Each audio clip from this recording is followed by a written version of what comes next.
Hello again. Good day. Assalamu alaikum. Namaste. Hope everybody's doing well. Welcome to another episode of A Midwest Mindset with Omega McBride.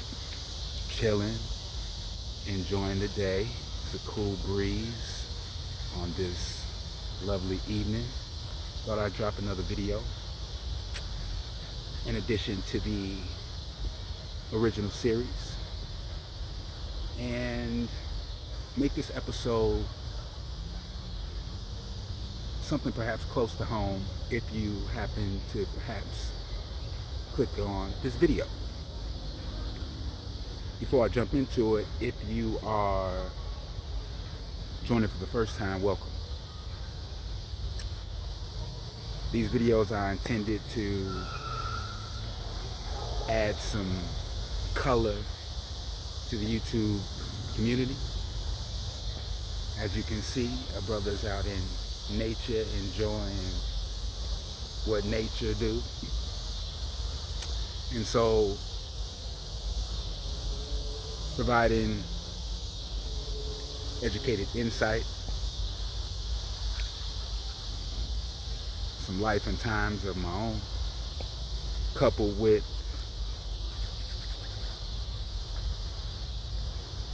some open-hearted, good-intended perspective.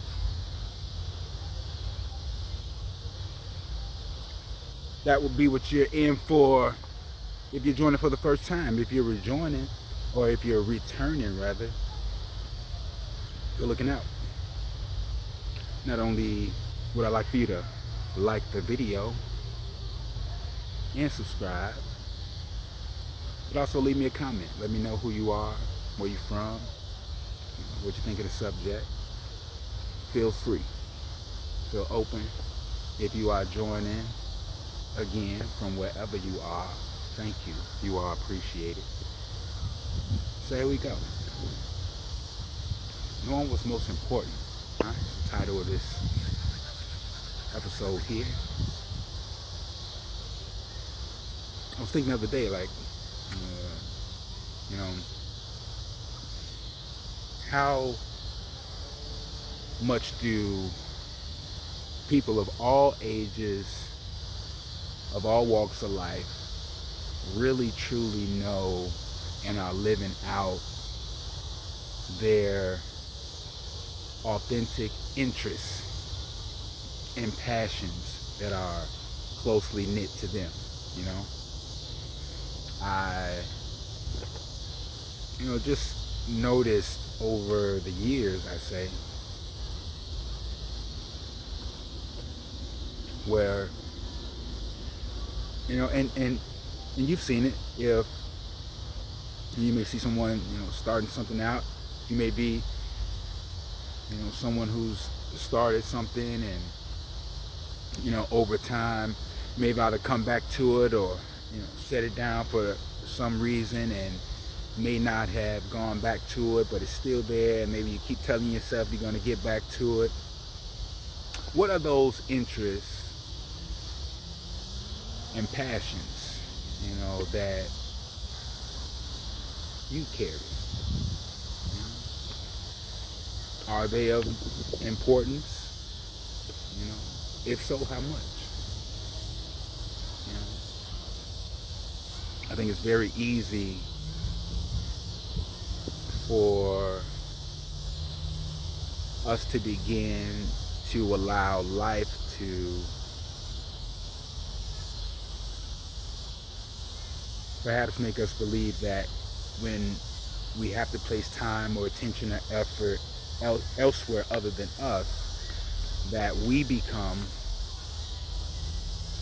unimportant, or that the things that we like to accomplish as an individual,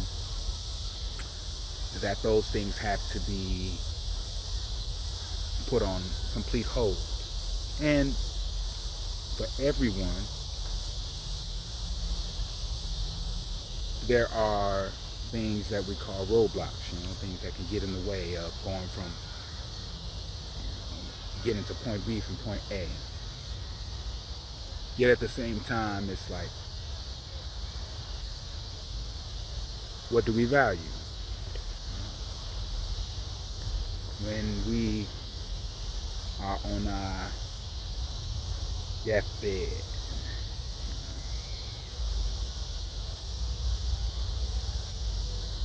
God forbid that to be for anyone anytime soon. But on that day, as it pertains to us, our life, what we did with it. What will you say?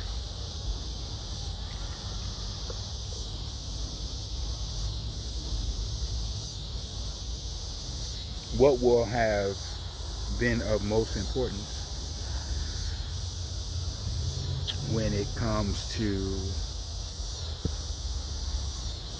seeing yourself look back and say, did I make the most of my time here on earth, having had breath in my lungs, a brain in my noggin, a heart in my chest, and all the other bells and whistles, trimmings that come along with this here avatar.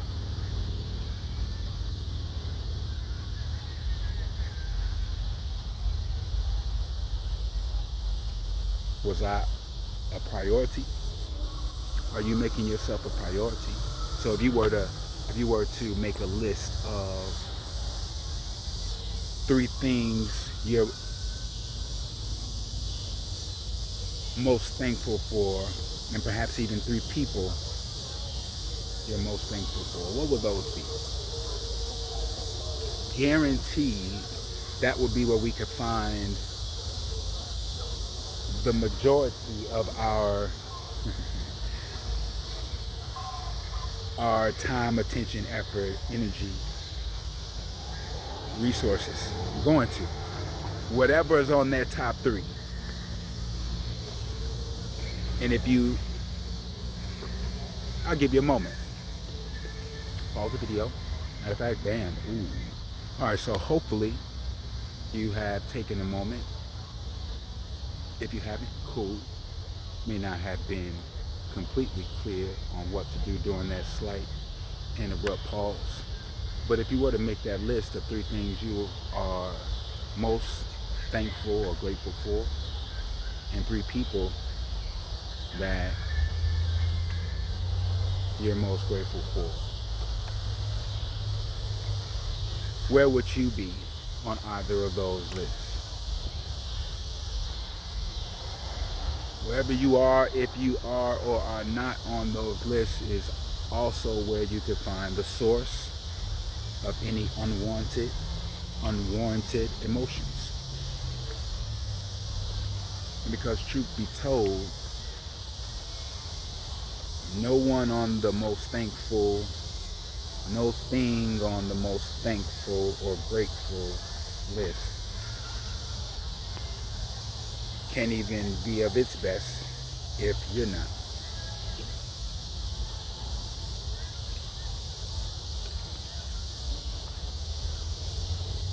May get some of the greatest stuff up out of you, but unless you are of most importance as it pertains to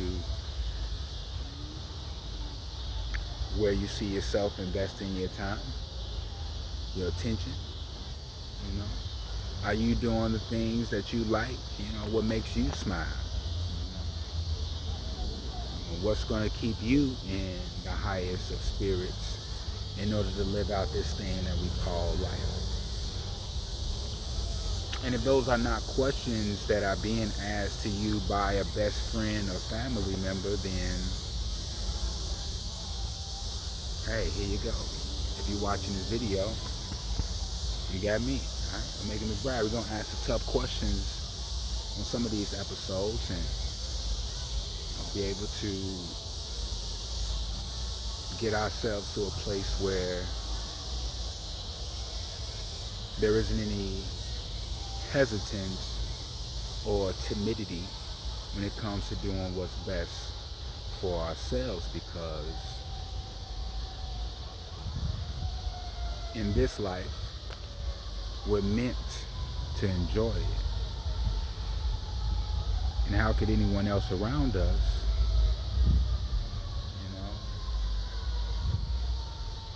enjoy time around us if we are not at our best?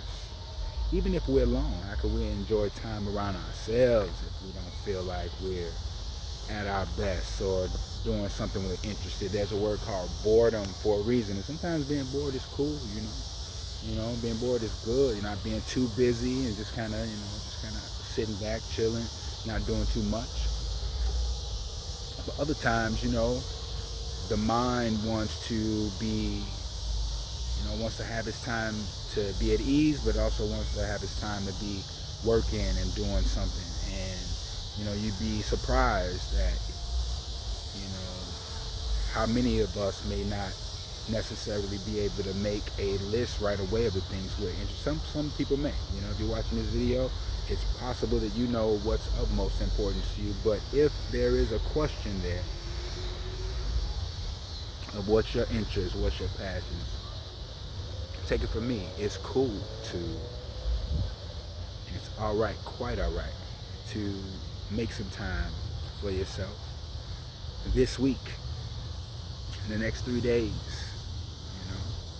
to make sure that you're putting a smile on your face, that you are celebrating yourself, and ensuring that not only your heart but your mind and your spirits are in a place that you deserve as an individual, so that those whom you come across are also blessed enough to get the best you after you do.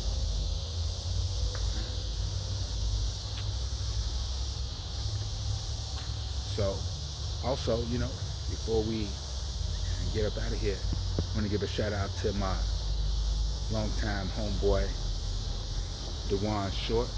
He is the owner of this. Y'all see the drip? All right, it's an original piece. His company is called Flyam Embassy. All right. Y'all can check him out on IG. I'm sure you can Google it as well. Flyam is spelled PHLY''EM.